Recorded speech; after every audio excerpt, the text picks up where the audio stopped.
Salve, benvenuti, sono Gianni. Ho scritto un manuale sul cycling a beneficio dei piloti.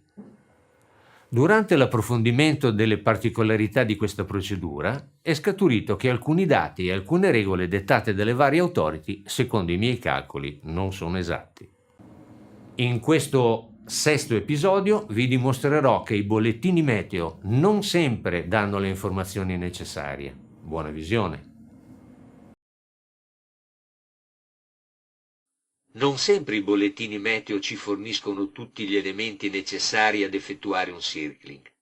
Nei bollettini METAR, Meteorological Air Report, condizioni meteorologiche attuali, ci vengono proposti i valori di vento, fenomeni attuali, copertura delle nubi, temperatura e pressione. Oltre a questi dati, ci viene fornito il valore di visibilità prevalente e, a volte, la visibilità minima. Nel caso la visibilità sui 360 gradi non fosse omogenea, viene effettuata la ricerca della visibilità prevalente da parte dell'addetto meteo. Egli suddivide l'orizzonte per aree omogenee, ovvero con portata della visibilità uguale, e annotandosi il valore dell'arco relativo. Partendo dalla visibilità più alta, 8000 metri, deve coprire 180 gradi o più di orizzonte. Se ciò non avviene con il primo valore considerato, 90 gradi, aggiunge l'arco, 80 gradi, della visibilità più alta sotto la prima, 7000 metri. Se la somma dei due archi raggiunge un valore di 180 gradi o più, la ricerca termina. In caso contrario, 170 gradi dell'esempio, continua nello stesso modo.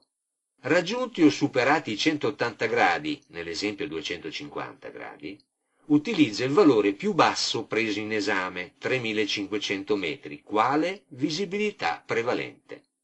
Nel caso che la visibilità di valore più basso in assoluto, 2000 metri, rilevata sui 360 gradi, risulti inferiore a 1500 metri o il suo valore sia inferiore al 50% del valore della visibilità prevalente, nell'esempio 1750 metri, od ancora che essa sia presente nei settori corrispondenti all'asse pista, l'addetto aggiungerà nel METAR anche questa quantità, affinché possa risultare notizia utile durante l'avvicinamento-atterraggio. Nell'esempio, ed in base alle regole, l'addetto riporterà nel bollettino solo la visibilità prevalente, poiché la minima visibilità riscontrata è sia maggiore di 1500 metri, nonché maggiore del 50% della visibilità prevalente, e il settore dei 2000 metri non si trova lungo l'asse pista, per cui non sarà indicato il valore della visibilità minima tra i dati del METAR. Il pilota di un velivolo di categoria C, in discesa, ascoltato l'ATIS, Automatic Terminal Area Information Service, riportante il METAR appena rilevato dall'addetto, con valore di visibilità prevalente di 3500 metri e nessun valore di visibilità minima, controllate le proprie minime sulla cartina di avvicinamento che riportano 2400 metri, serenamente inizia il circling. Quando percorrerà il sottovento a 2400 metri di distanza dalla pista, egli perderà il contatto visuale con la runway e sarà costretto ad un missed approach.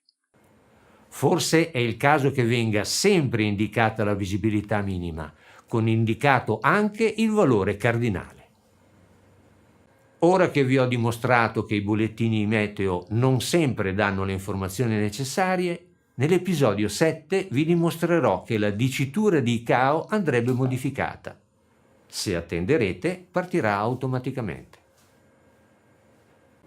Spero che questo argomento vi sia interessato. In tal caso vi prego di premere un like posizionato più in basso, di visitare il mio sito e di iscrivervi al mio canale YouTube.